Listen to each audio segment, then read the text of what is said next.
The River Nile, whose waters carried the ships of kings and pharaohs, bore to an infant named Moses. The banks of the Jordan beckoned the children of Israel. Galilee witnessed the miraculous "Peace, be still." The Great Sea, the Mediterranean, served in the mission of Paul to Ephesus and Corinth. The Aegean carried John, exiled to the Isle of Patmos. From Genesis to Revelation, the waters of the Bible lands.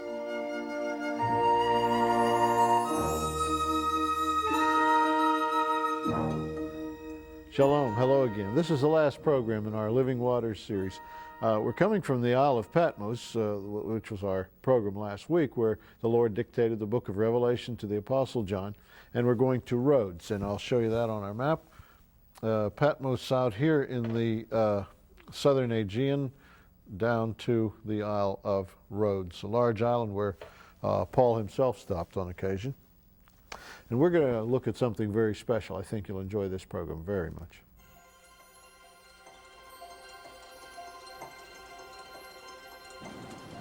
This is the Isle of Rhodes. Behind me you can see 1,000 years of history. There were more like 3,000 years when the Colossus stood here at the beginning of recorded time, the statue through the legs of which big ships came on these waters. That's gone now, but the Crusaders left their mark here. You can see their construction in the lighthouse and in the Grand Master's Palace. Amazing building behind me. There's a Muslim minaret. The mosque was here. This was an Ottoman Turkish holding for some 4 centuries. And in that time, the Jewish people from Spain came here. We're going to talk about that today. In 1492, they were banished from Spain in the Inquisition. Some headed toward the Holy Land, some headed toward Turkey. This is handy to both of those. Turkey, of course, was the seat of the Ottoman Empire. The Muslims encouraged the Jewish people to settle in their empire at that time. Interesting to look back a few hundred years in history. And this community, which was very enlightened in spiritual thought, settled here in Rhodes and began a period of up and down prosperity versus discrimination and so on, which we're going to talk about. And they lasted until World War II, when the Germans came for them.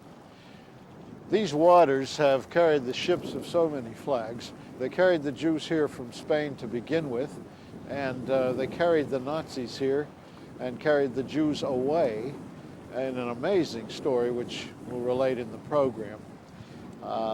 When we come to a place like this, it's with humility that we confront all who went before us. And when we look at sites like these, we have to look in the history books to know exactly what we're talking about. I want to show you some beautiful things here, some significant, some historic things, some things that we all might profit by knowing on our program today. Well, we are now standing in the only one synagogue which left in Rhodes, which have been rebuilt by the Jewish soldiers in the British Army. We can see this part of reading which have been dedicated by the Jewish soldiers after they rebuilt the synagogue. Echal kadosh ze sheshadad vecholal, this holy shrine which have been destroyed by the Nazis. Tukan al yedei hashilton habriti, have been rebuilt by the British administration in Rhodes, beyozmat hachayalim me'eretz Israel, and with the help of the Jewish soldiers from Eretz Israel, and with their help.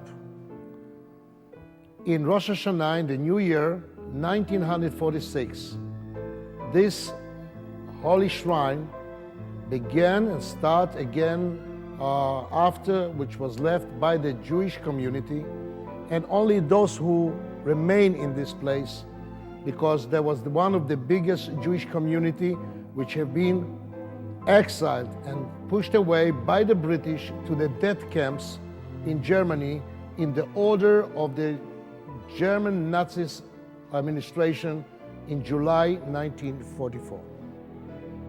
What Yossi read to us, our guide Joseph, who's been with us so many times, shows something new in the way of building a building. Some buildings are built for worship, some for commerce, some to live in. This is a building rebuilt out of pure stubbornness. There are only 6 Jews left on Rhodes. They don't need a synagogue this size. But the Jews came and rebuilt this synagogue as a testimony and a memorial. The Jewish community came here in 1523 after a previous pogrom, you might say, when they were chased out of Spain. In 1492, coincidentally the year Columbus discovered America, Ferdinand and Isabella expelled the Jews.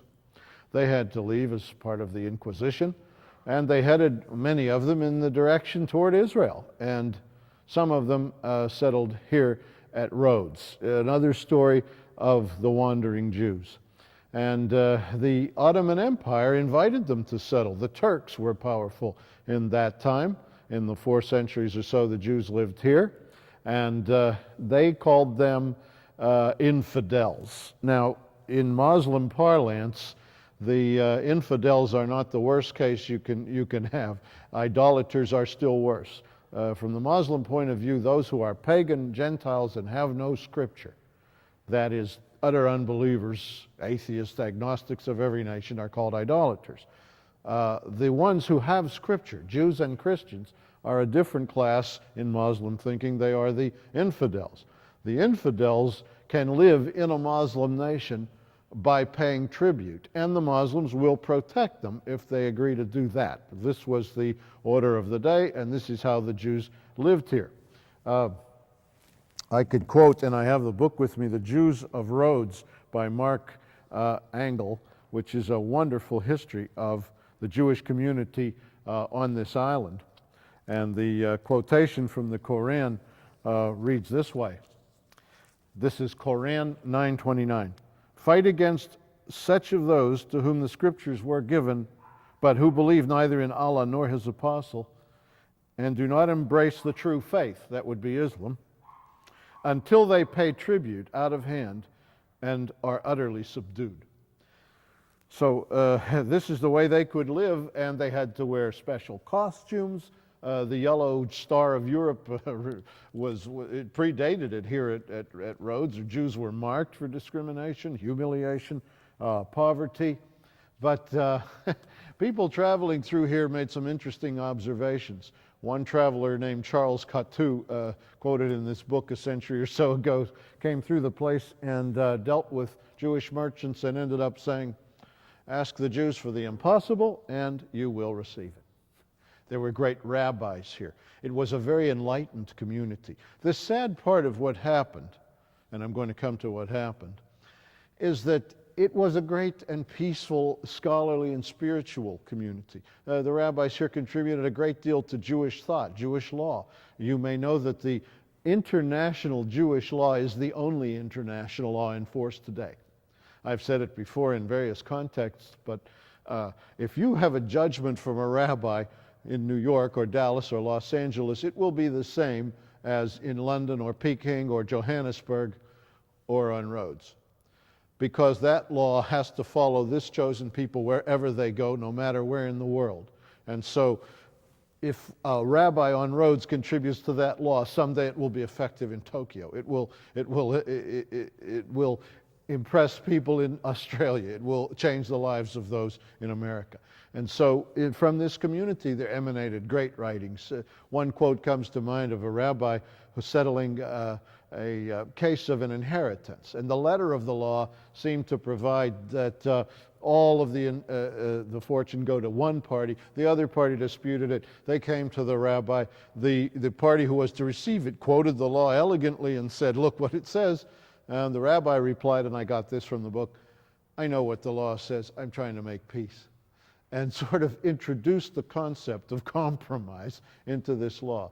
It was that kind of a community and that kind of people that unfortunately the Nazis felt they had to come this far to take away and murder. This was a people who, when they celebrated Passover, repainted their houses. They didn't just clean them. In Scripture, it's indicated that the house is cleansed for Passover. Spring cleaning may have been an invention of the Exodus. That is, to prepare the house for Passover, to get the leaven out. But they actually repainted the house. And the mother of the house would have the families, can you picture this, husband and children eat on the porch for weeks before Passover. So there would not be stray crumbs of bread, chametz, unclean stuff in the kitchen and in the house. Imagine. They were that pious. Well, I'm sorry to tell you, in July 1944, the Germans came. They produced an edict. All the Jews would have to gather at a certain military base, bringing supplies for 10 days' journey, and all of their valuables. They reported, the rabbi brought the Jewish community, obeying the law of the land. Immediately their valuables were taken away. Don't think the Nazis simply killed people on a basis of some ideology. They robbed them first. They well knew where to get the gold.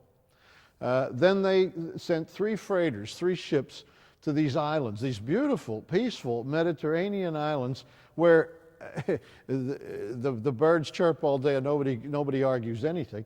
They went to Kos, they went to Samos, they went to Liros, they came here to Rhodes. They gathered all these people. Complicated, this is very complicated. Shipping people around, meeting on the docks, fueling the ships, supplying them, feeding the people for heaven's sake so that when they get to Auschwitz, they're healthy enough to be killed.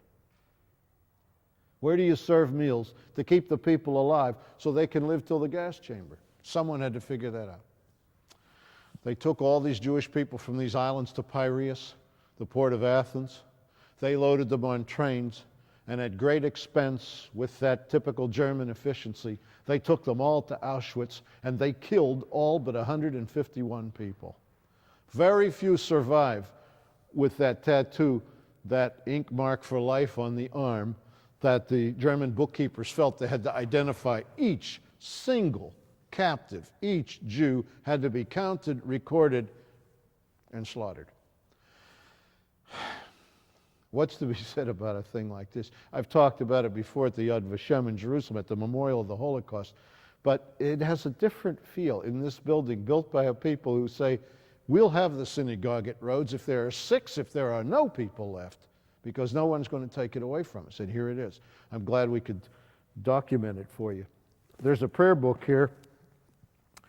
The Book of Common Prayer, in effect, it just says Book of Prayers.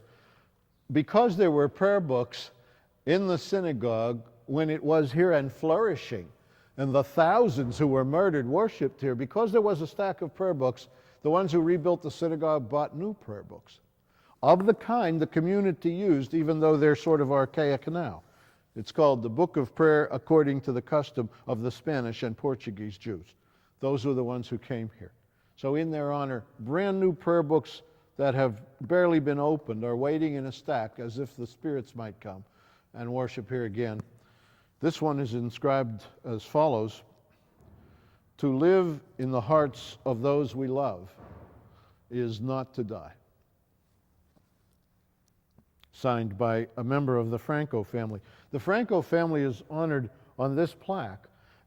It's written in French. It's to the family of Moshe and Mazel Tov Franco. The wife's name, Mazel Tov, means good luck. And their children, Rachel and Aaron, Isaac and Saul Franco, and their children, Marie and Rabina, and so forth, all of whom died in the deportation by the Nazis in 1944. So very sad. I can say this about what happened. That was the end of the Jewish community at Rhodes. And if the Germans had their way, of course, it would have been the end of world Jewry if they had finished their whole plan. 151 people survived. They are elsewhere. They tried to start up here again, and it just wouldn't work. Imagine the memories. Imagine the sight of the wrecked synagogue, how they felt about it. So they went to many places, including America. Particularly, they settled in Seattle, Washington, and they are there to this day, the families that escaped from Rhodes. I would like to just quote the ending of the book because it is a very touching thing. A marble plaque was erected in the Jewish cemetery. This is on Rhodes. Inscribed in Greek, French, and Hebrew, it says, in memory of the 2,000 martyrs of the Jewish community of Rhodes and the island of Kos, brutally butchered by the barbaric Nazis in the concentration camps of Germany, 1944 and 45. May their souls rest in peace. And the author concludes his book. On another portion of the memorial is an alphabetical list of family names of those who were destroyed in the crematoria. Memorials stand where Jewish life used to be. We have the honor of meeting one of the survivors of the Auschwitz concentration camp, and our guide Joseph had a word with her. We have one of the religious survivors of the 6 people who left, Jewish people who left. A survivor, a Jewish lady from Auschwitz, who have been sent to Auschwitz and came back to Rhodes. There are only 6 people, Jewish people, left today in Rhodes. And this is the lady who actually will talk in Ladino, which is a Jewish Spanish language. I will try to translate it. ¿Cómo esta persona es el Vicómoro? ¿Cómo yo volví? Sí. Terminó la guerra cerca de Dachau y después fuimos salvados de los americanos. Y así que terminó la guerra y nos vinimos a Rhodes. Okay. She said that most of the people have been deported to Dachau in Germany and some of them to Auschwitz. There were 2 transporters by the Germans from here to Dachau and to Auschwitz. ¿Cómo quién es el Auschwitz? Antes el primero. Después al cabo nos fuimos cerca de Dachau liberados de los americanos. Yeah, she was, first of all, she had been sent to Dachau, which is in Germany. And then she was transferred to Auschwitz. Dachau was liberated by the American army, she said. And that was her luck and that she survived.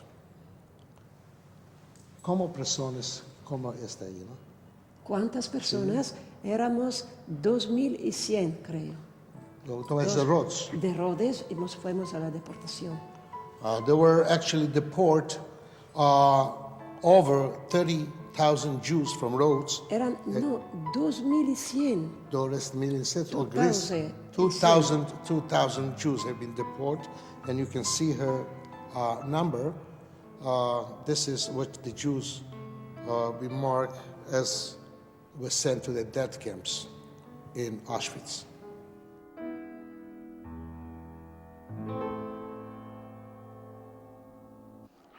We've come out to the cemetery. Now the plaque I quoted is behind me. It's a small road outside of the city of Rhodes, and the cemetery is not very well kept up. I kind of expected it in a way. There's empty fields of weeds and only a few graves.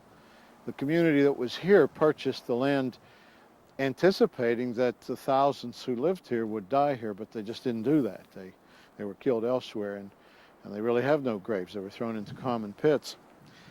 The names of the families, of course, are memorialized here, as we pointed out.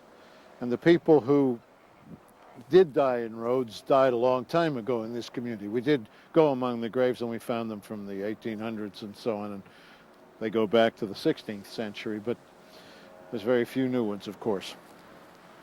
I'm reminded of, in this day of German reunification, the columnist A.M. Rosenthal, writing in the New York Times, when he visited Poland, he said he was impressed with the efficiency of the Germans and how they could reduce almost a whole nation so quickly to rubble, bones, and blood. It was even quicker here. They didn't have to tear up the nation, just deport the people. And one wonders why. A crewman asked me, why would they do it? And it's a tricky question. Was it to get gold out of their teeth?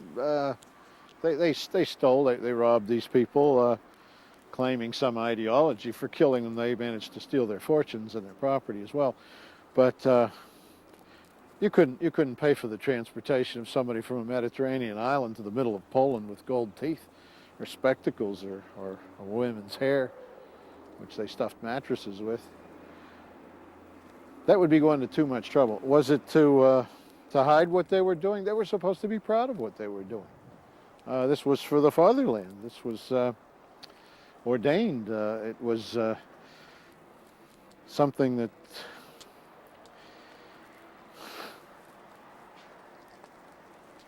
I don't know what to say about this.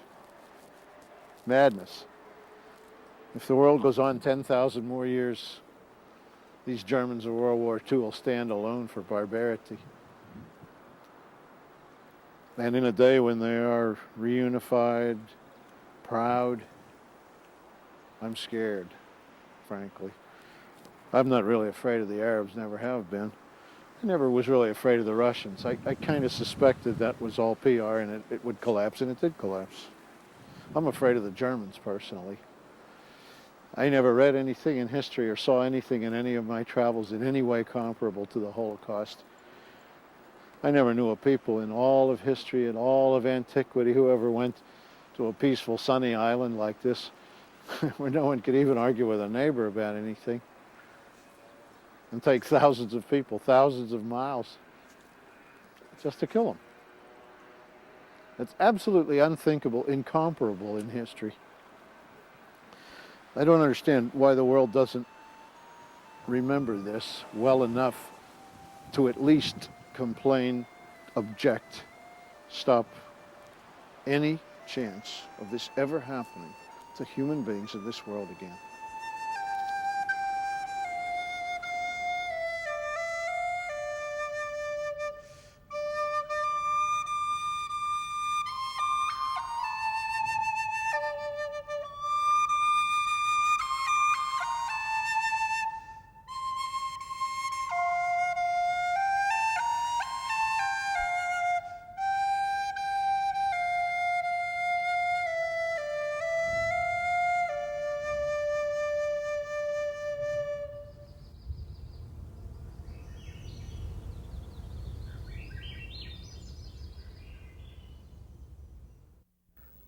This is sort of a melancholy program with which to end our Living Waters series, which is, after all, a triumphant subject. But this is the truth. This is what happened, and on this program we're dedicated to telling you the truth.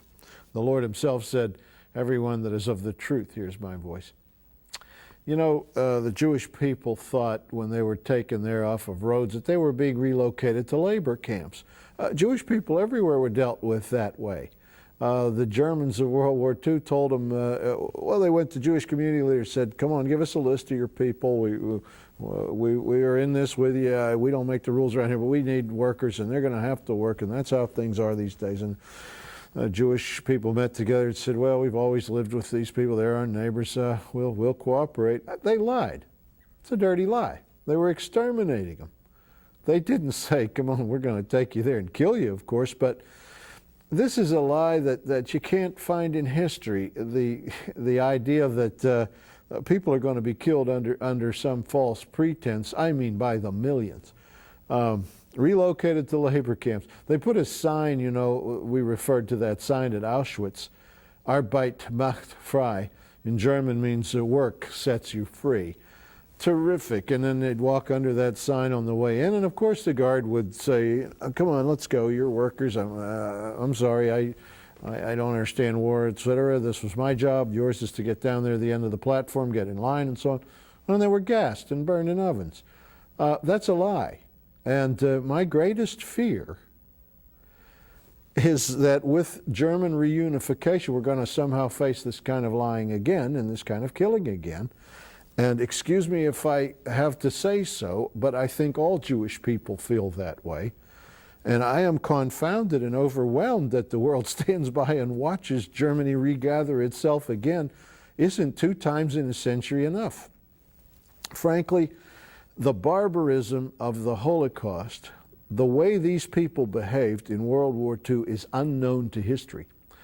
And no one can argue that point. No conqueror of history, no dictator, no Pharaoh, no Nebuchadnezzar, no Titus, as we said, nothing. They would all weep with embarrassment to see such a thing. And that we are standing by and watching it regroup is, and hearing some of the same sort of fibs. We're going slowly, and then move up the election, move up the common money thing, and so on. Argue with me if you like. Really, I read your letters. I'll answer them if there's a lot of letters on a subject. I take space in our newsletter to answer them. But that's my feeling. I don't understand why we don't object. I don't understand how we're allowing this to happen to us again. Well, I can offer on the program tonight some knowledge of this subject. First of all, our Institute of Jewish and Christian Studies, which covers anti-Semitism and the Holocaust very, very thoroughly. If you want to read just what the Germans did, read my work on the matter. That's this notebook, which each course comes in a separate notebook like this with 2 cassette tapes and charts and diagrams so that you can study it up. Send for this little brochure, which tells about it, and I worked it out with my friend Reverend Jeff Seif, a scholar of these things, and we made it easy to study, fun to learn, and this kind of knowledge can be gotten. Just send for the brochure, no charge. We'll tell you about the correspondence course and what all is involved. Also, I have some books on these matters. Meshumad, that means traitor or destroyed one. That's sometimes what Jewish Christians are called by other Jews, but these Meshumadim, these particular Jewish Christians, were in the Holocaust. Believe it or not, they witnessed to their guards and to their commandants at these concentration camps, and they brought Nazis to Christ in some cases, and you can read about that. Along with the book Jews and Jesus, which is a study of the whole Jewish Christian point of view, why the Jews don't seem to want their Messiah, etc., why they read the prophecies, don't arrive at Jesus, and so on. I think very interesting. These two combined with the small pamphlet which we've offered many times, Israel's Right to the Land, $20. Please, I think you'll find that well worth it. That's bookstore prices. These 2 books, just ask for the Holocaust books or the 3 books, we'll know what you mean. Please call us up or write to us to the post office box as you always have. And Sha'alu, Shalom, Yerushalayim. Pray for the peace of Jerusalem.